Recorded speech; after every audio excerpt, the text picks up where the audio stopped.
Oklahoma.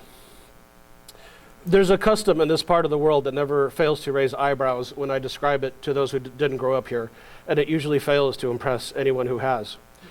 Down on the border, it is quite common for a family to swap or trade children in a sort of biological regifting program, usually when an unwanted issue has arrived unexpectedly, but it's also used as a form of barter. If an indigent family cannot afford to feed yet another mouth or finds itself in need of something and has a newborn for exchange, then they might exchange it for it with a childless couple who is willing to swap. And they will do so totally without oversight or consequences. Well, without immediate consequences. My grandmother, or grandma as I know her, as bad luck would have it, experienced this familial redistribution firsthand in the late 1930s during the Depression, and then more than once.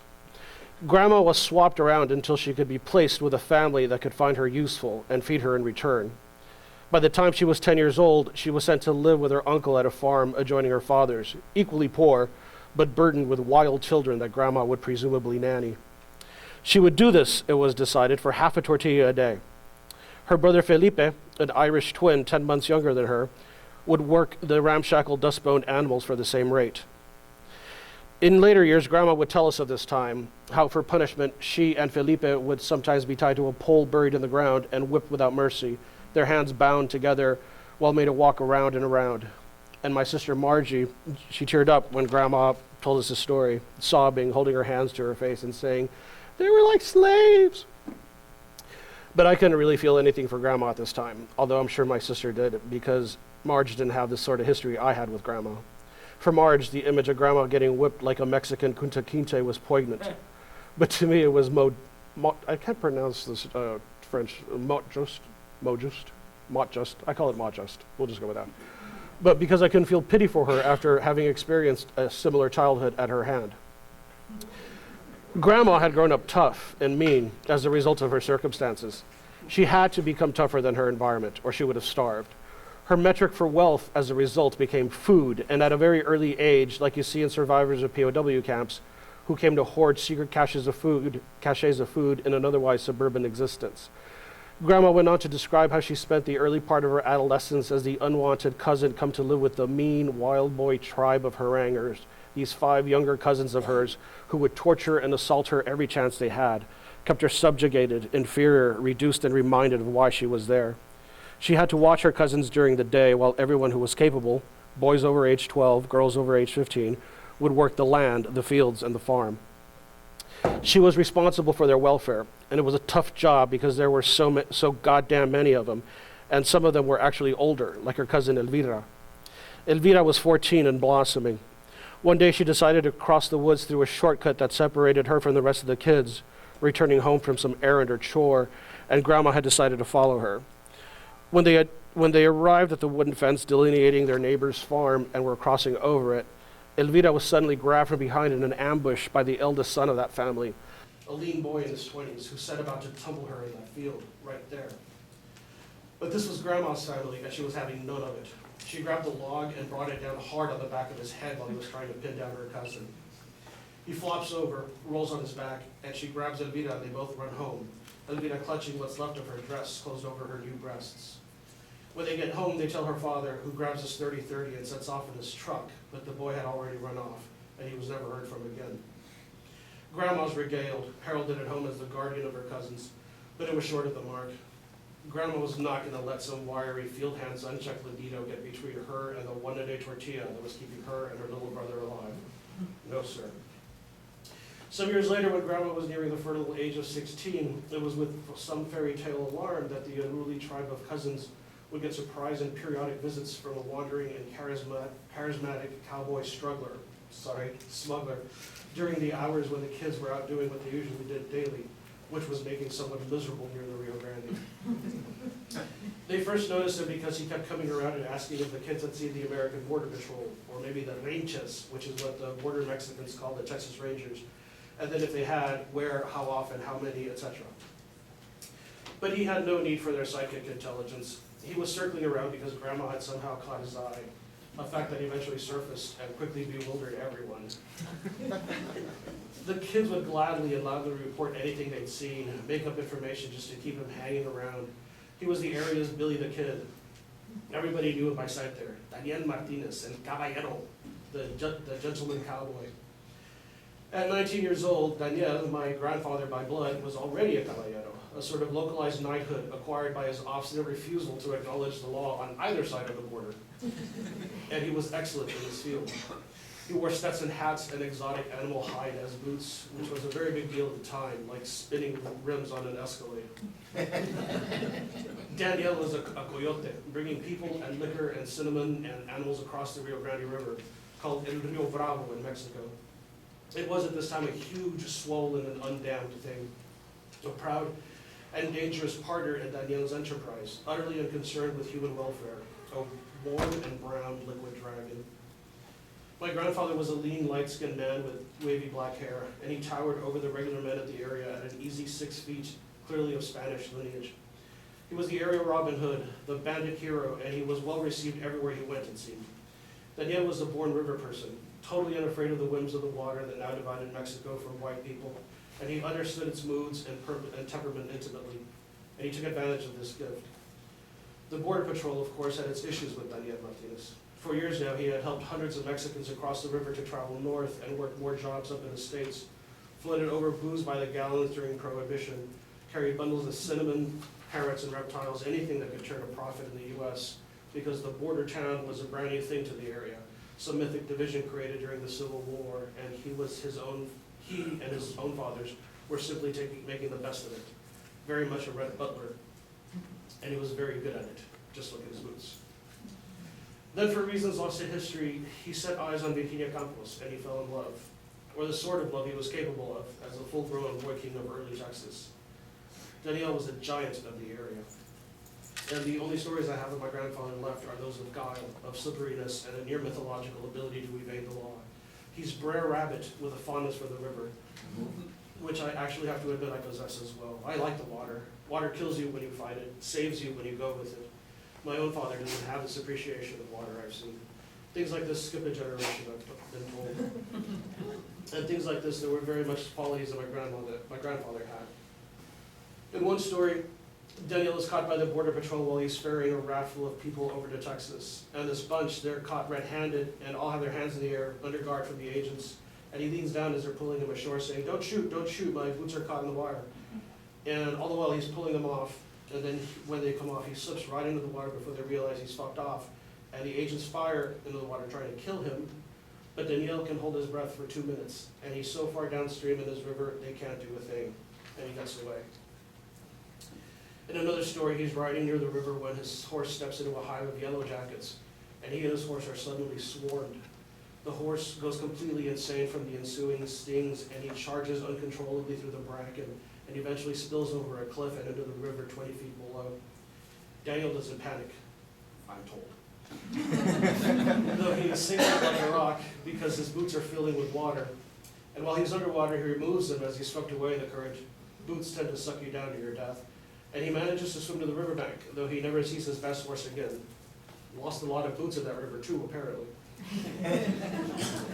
Daniel was exalted around these parts because of escapes like this. Daniel was peasant royalty in the making, and his people loved him.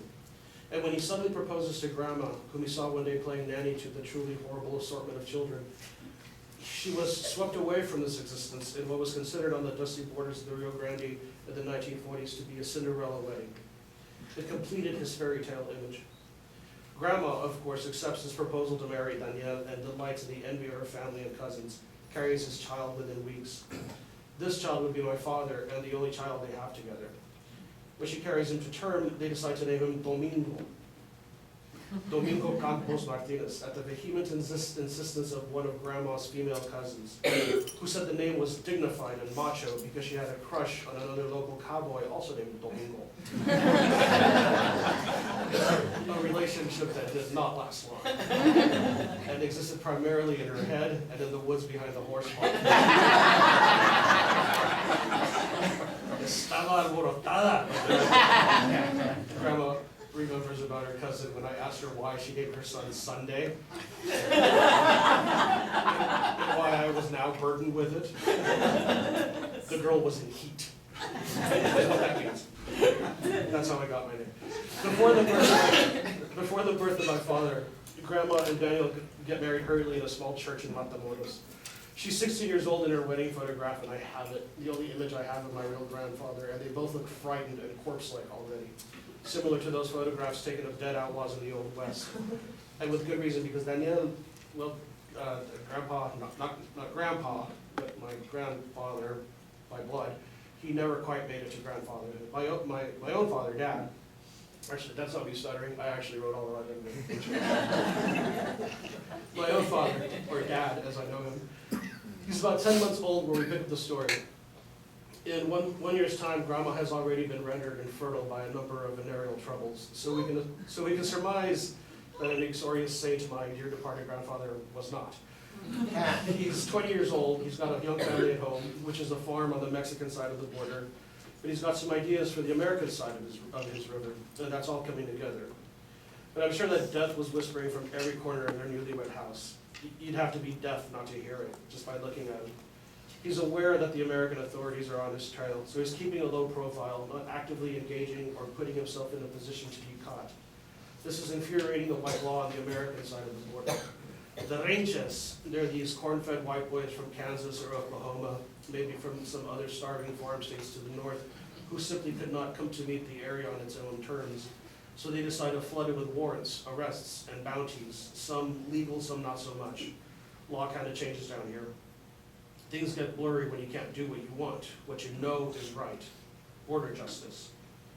Eventually the Texas Rangers, because they could not catch him, they put a large underground bounty on my grandfather. One they knew would pay out, but they'd never have to pay. So one final dusty afternoon, my grandfather Daniel, he walks into the last Mexican bar he would ever walk into, sits down and asks for the last cerveza he would ever ask for, and the last fat bartender that would ever serve him. This was April 17th, 1952, around 3 in the afternoon. Every important story in Mexico happens around 3 in the afternoon. I think that's because that's when Jesus died. This fat bartender reaches into a cooler and he grabs a Corona and then pulls a .45 caliber pistol he was keeping under the bar for just this moment. And he serves Daniel both the beer and his sentence. My father is on my couch. Now this is 50-something years later, and we're in Seattle. I've been out of work for nearly a year. My older brother has had his left knee destroyed in a fight. And Dad is visiting, and it's a very strange thing for all of us. And Dad is lying on my couch just moments before one of his usual narcoleptic fits, and he is telling me the story about his own father. This is the first time I ever hear the detail, the moments like I'm watching it for the first time on Dad's high-definition TV, and I'm about 32, so this is about 10 years ago. Daniel sees the gun, pushes the beer forward, leans back away from the gape of the gun and puts up his hands, so the story goes. And he says, "Hombre, piensa en lo que estás haciendo." Think about what you're doing, man. And here is where whole lives change. The bartender, he shoots Daniel through his raised hands into his chest, and he destroys a generation of people. He fires 4 times. The first one blows apart Daniel's right hand, rips through the palm, and opens up his lower neck at the collarbone and an aortic splurt, tearing out Daniel's shoulder at the back. And then the 3 other shots hit Daniel's center mass, ripping his torso apart in the back like a large erupting blossom. And thus my grandfather's warrant is served at age 19 at the hands of a non-event, enterprising Mexican bartender servile to the Texas Rangers, who did not quite think about what he was doing, who else he would kill and mar. Because you see, it didn't end there. Then next we hear of the story. Daniel has been carted to a hospital. His family would have been alerted, people running off and closing their doors, attempting to avoid trouble. Children running home to tell of this new massacre in the border town. Daniel's father, my great-grandfather, my father's grandfather, if you can follow this, because I'm having trouble, and the only person who could step in and rear the 10-month-old childlike family, Daniel's father rushes to the hospital after being told that his son was shot, but not told he was eviscerated. And so when he gets to the morgue and sees an emptied, exploded carcass, the old man has a heart attack and dies right in the same room. Here the Martinez family becomes involved. That's a story that's been told as we have known it, but never in detail. It existed around us growing up, and we never knew to ask the sort of questions other people would of our origins, because we would get this grim fairy tale told broadly, quickly, to shut us children up. So it hung around our family like a grotesque bedtime mist, or a nightmarish nursery rhyme hummed by a mother to fall us asleep.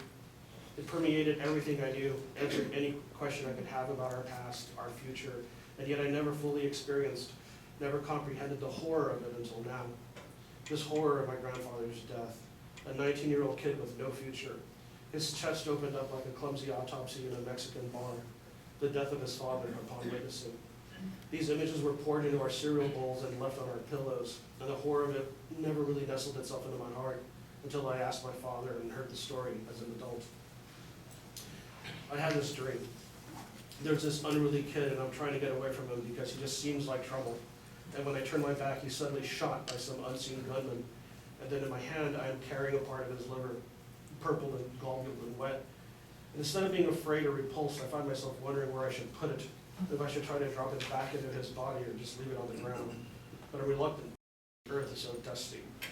And then I wake up suddenly, thinking I could use a drink or a Valium.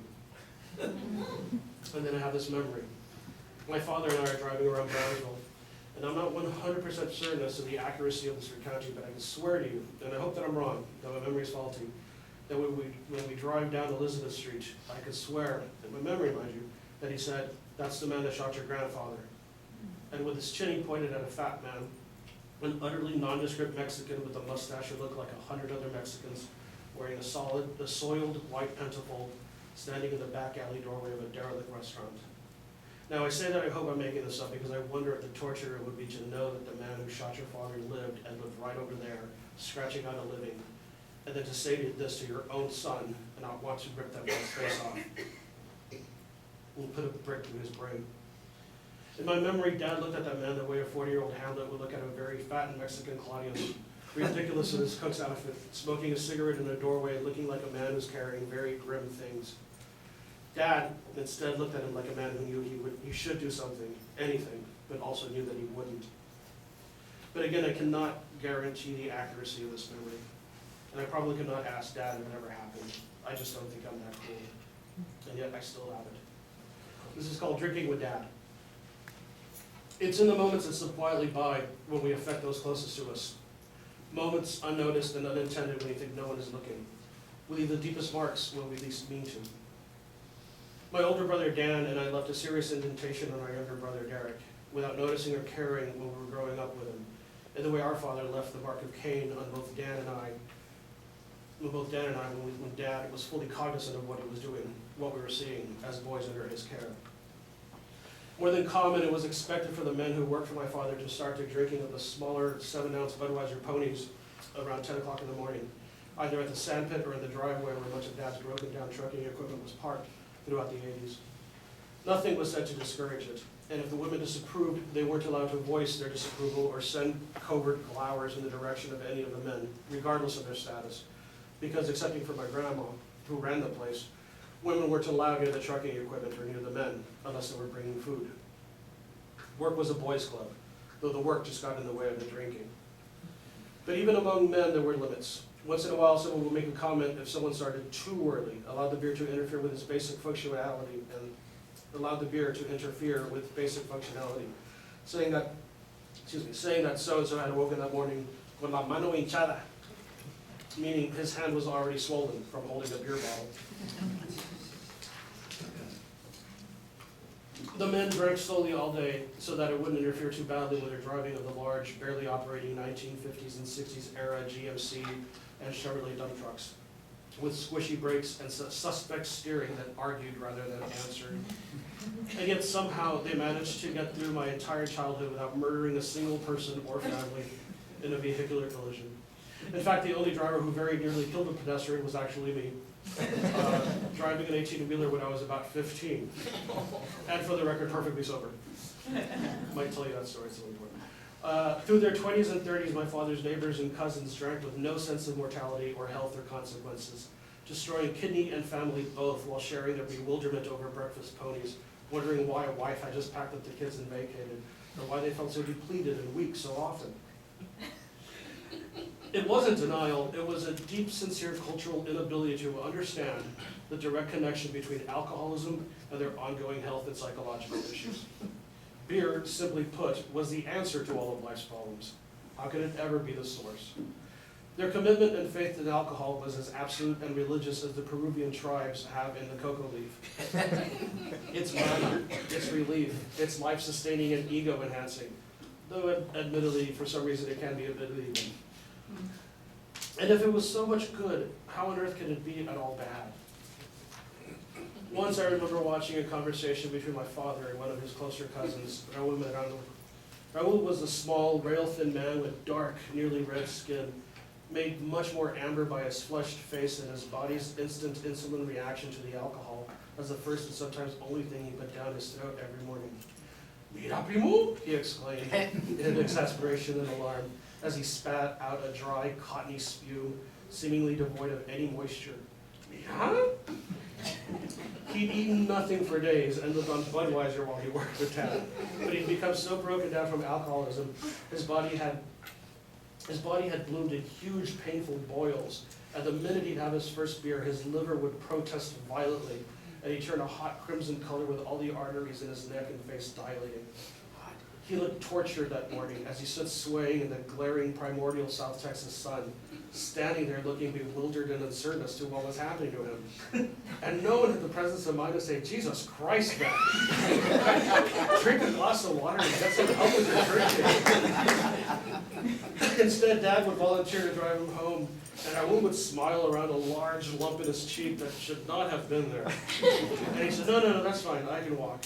And I'd watch from a window as he'd stumble down the dirt road towards his house a couple miles away in that blazing heat, and wonder at their inability to make the connection between the beer and the level of disease. He died in his mid-40s, left a widow and two boys with nothing but hospital bills, and that would have been my father's fate as well if my mother had not left him. Still, that didn't keep Dan and me from glorifying the whole culture of drink in the world of men and their secret clubs. We were boys constantly surrounded by drinking men and their war stories, watching them relish that first beer as they drove out of the sandpit, overloaded with their first haul of the day and stopping first at Mike's Corner Store at the crossroads of Boca Chica and Indiana, around 511. Never mind. Every time I'm in South Texas, I was like, everybody knows Indiana. No, you don't. To gas up on the company credit line, which was an account kept in a notebook and verified only by invoking my father's name.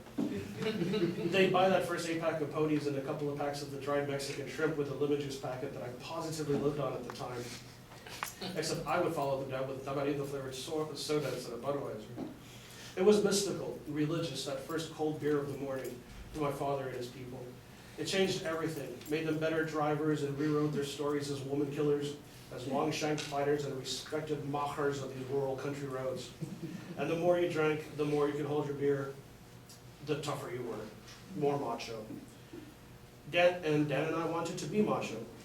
Excuse me. We were told it was the most important thing we could do. We were told it was the most important thing we could be for a man. So we swam in that water and believed in the same contradictions. Being born nearly a generation later, my younger brother Derek didn't see much of this. The trucking business was long gone, and with it went a secret club for men that met mysteriously under derelict dump trucks or at the back of backhoes, standing around saying nothing and knocking back beers while avoiding responsibilities and family, or telling stories of conquests in winding euphemistic Spanish so that younger ears could not track the particulars, specificities, and details. What Derek did see was much of me and Dan as teenagers, awkward and clumsy and lost in various transitions of youth. He saw Dan emerge from an angry, puffy teenager to a cock-strong corporal in the Army at 17, taking an early release from school in order to get the hell away from our father as soon as he could. Dan played football and then followed it with a devotional fervor from season to season on television, taught Derek how to talk to other men of the manufactured importance of franchises, following an athlete's career like men at the betting tracks follow horses. And later on, when Dan moved in with my mother and Derek after the divorce, it was Derek's job at 8 years old to keep Dan's supply of beer replenished in his own swollen hand so that Dan didn't have to leave the couch or miss a single frame of football. And Derek would leap up and run to the refrigerator to keep Dan supplied. Later on, he began popping the beer bottles himself, covertly inside the refrigerator door, and take a quick gulp before he delivered to Dan, who never noticed after he'd been drinking. This education, this exposure taught Derek how to blend as a man in bars, to talk sports, a skill I never quite developed. shouldn't say this in Texas, but there's no other phrases, and have no interest in doing it. Sorry.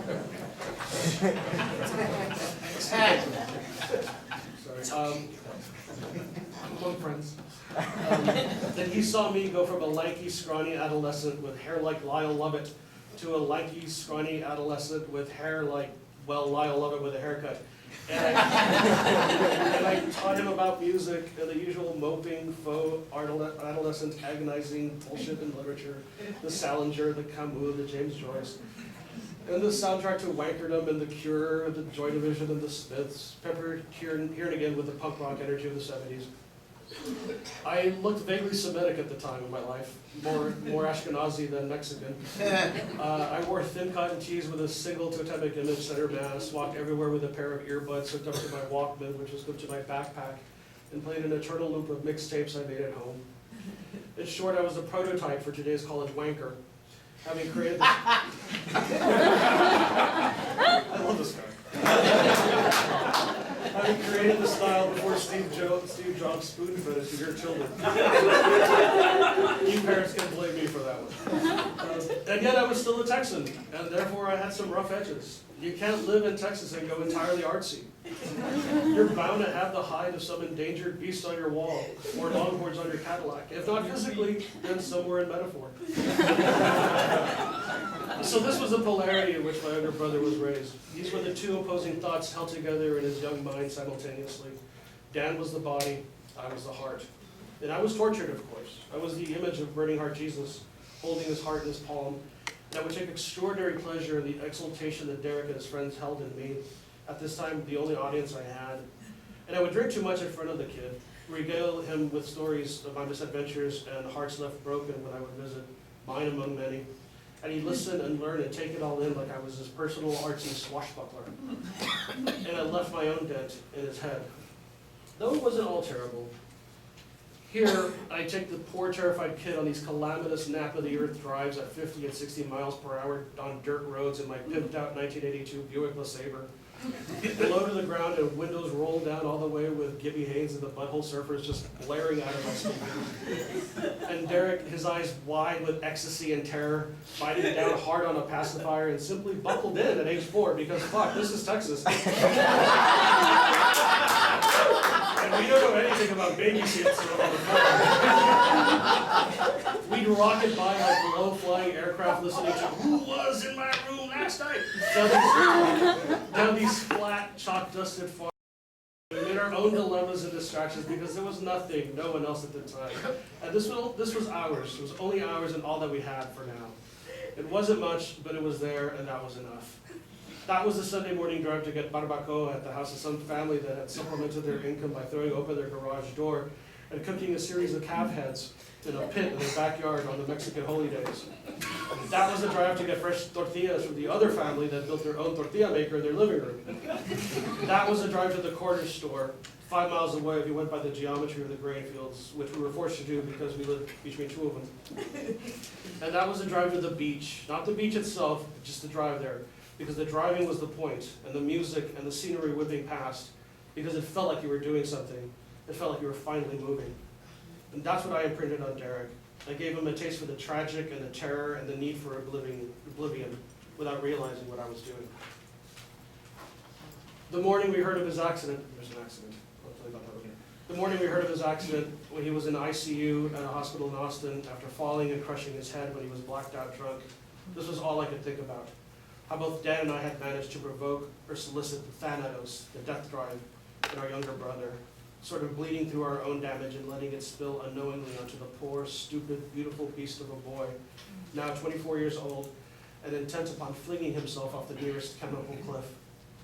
Derek's addictions at this time, not in the least bit limited to boozing, had become unmanageable, and he couldn't get close to anything resembling a cliff without wanting to jump off.